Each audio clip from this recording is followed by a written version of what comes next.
Hello dear students, welcome to my channel. In this session I am going to discuss with you that the first theorem of the chapter triangles, that is basic proportionality theorem. The statement is, if a line drawn parallel to one side of a triangle to intersect the other two sides in distinct points, the other two sides are divided in the same ratio. That is, so let we call this as triangle ABC.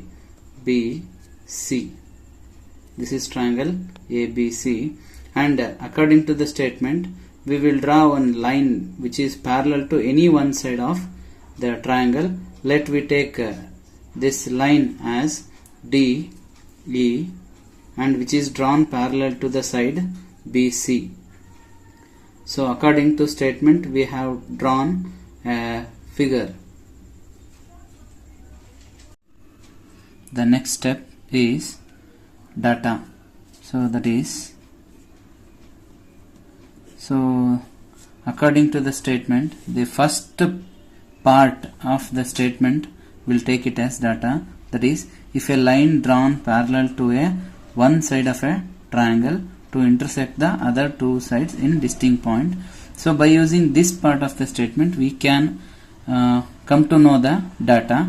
That is, ABC is a triangle, that is triangle ABC in triangle athwa ABC is a triangle, and DE is parallel to what it is BC, that is DE is drawn parallel to side BC.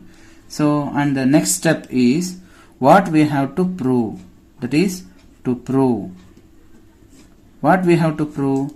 The second part of the statement will goes to the what we have to prove. That is, the other two sides are divided in the same ratio, which means DE is parallel to BC. This will take it as first side, and the remaining two sides are AB and also AC, which are divided in the same ratio. That is, the point D divides the side AB, that is AD divided by DB.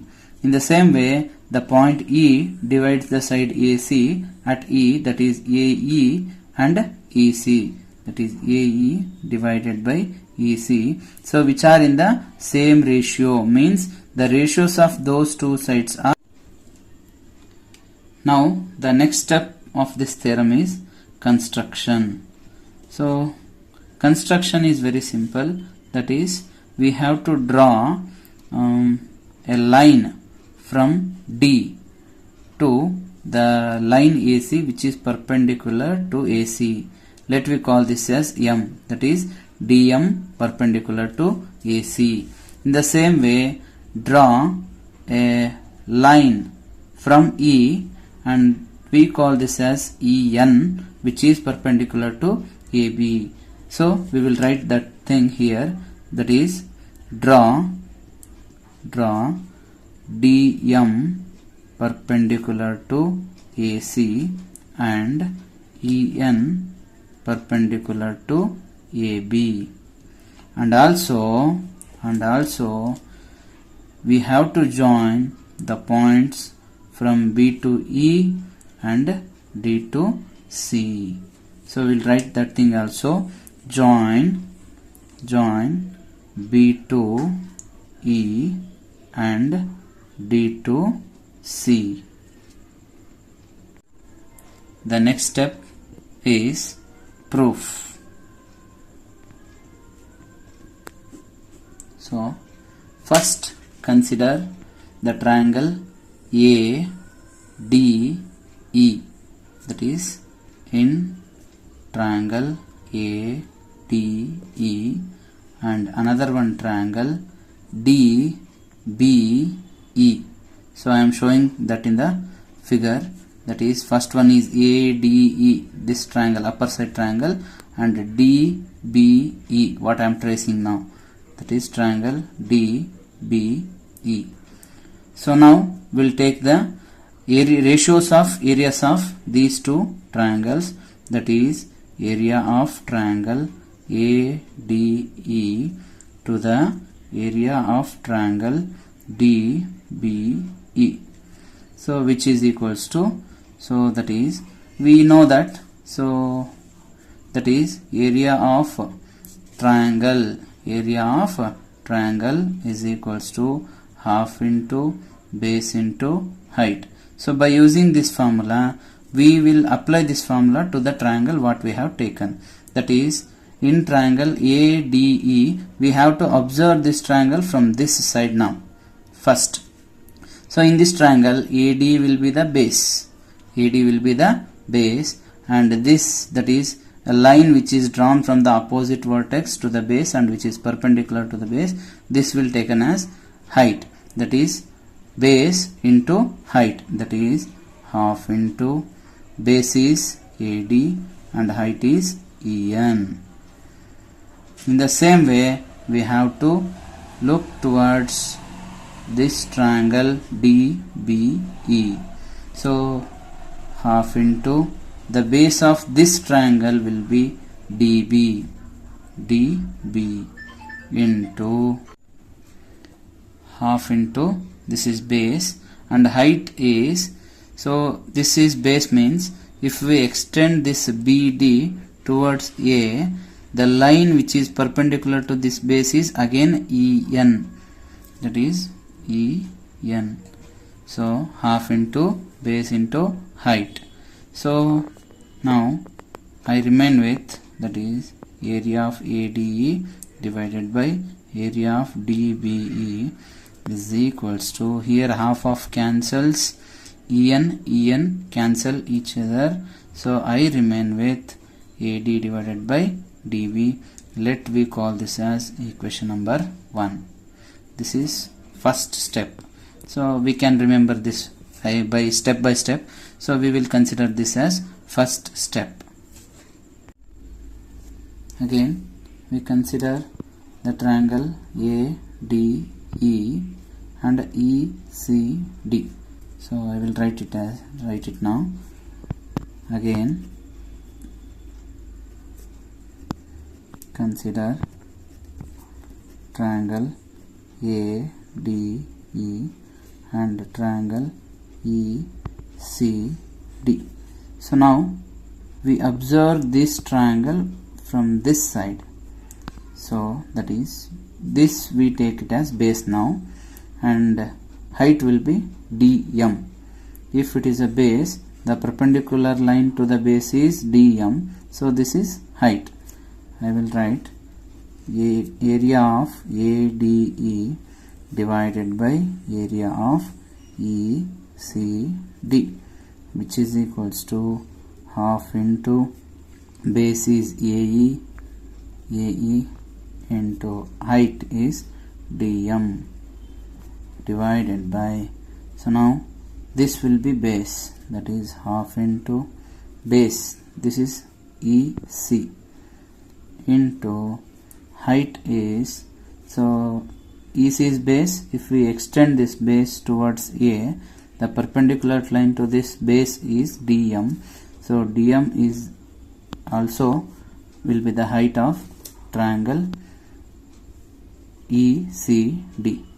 So now half of cancels, DM cancels, I remain with area of ADE divided by area of ECD, which is equals to half of cancels, DM cancels, I remain with AE divided by EC.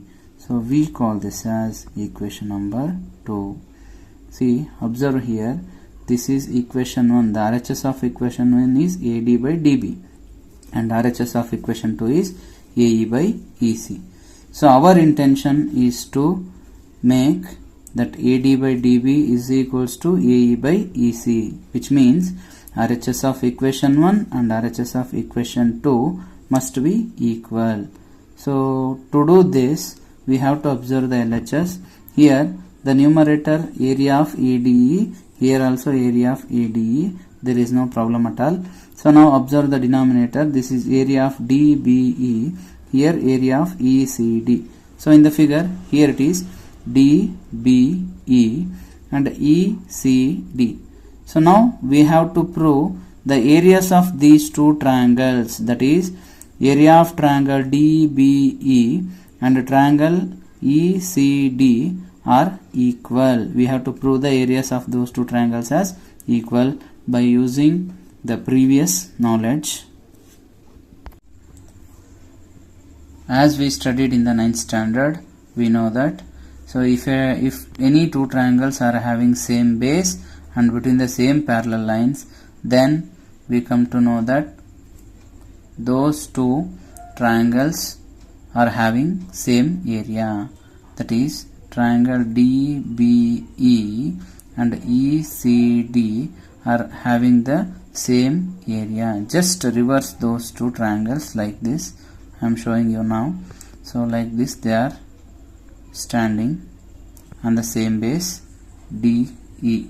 This is DE, are having same base, and between the same parallel lines, that is DE parallel to BC, that is in the given. So DE parallel to BC is one concept, and these two triangles are having standing on the same base. So by these two concepts we can tell that area of triangle DBE is equals to area of triangle ECD. So this is by the previous knowledge. We will write this here. So which are those? Triangle DBE and triangle ECD are having same base DE and between same parallel lines. Therefore these two triangles are having same area, that is area of triangle DBE is equals to triangle ECD. We call this as equation number 3. Now we will substitute this equation 3 in either of these two equations, either equation 1 or in equation 2. So let me substitute this 3 in equation 2, that is substitute equation 3 in equation 2. We get numerator is same, area of ADE divided by, in place of ECD I can write DBE because I am doing that substituting equation 3 in equation 2. In place of ECD I can substitute area of DBE, so which is equals to, there is no change in RHS, that is AE divided by EC. We call this as equation number 4. So now observe the equation 1 and equation 4, that is LHS of equation 1 is area of ADE divided by area of DBE, and equation 4 area of ADE divided by area of DBE, which means LHS of equation 1 and LHS of equation 4 are same. If the LHS of equation 1 and 4 are same, then RHS will also become equal. So that is the RHS of equation 1 is AD by DB and RHS of equation 4 is AE by EC. So if LHS are equal, RHS are also equal. This is what we need, that is here we have written already to prove AD by DB is equals to AE by EC. So again we come to the conclusion that we got AD by DB is equals to AE by EC. Hence proved.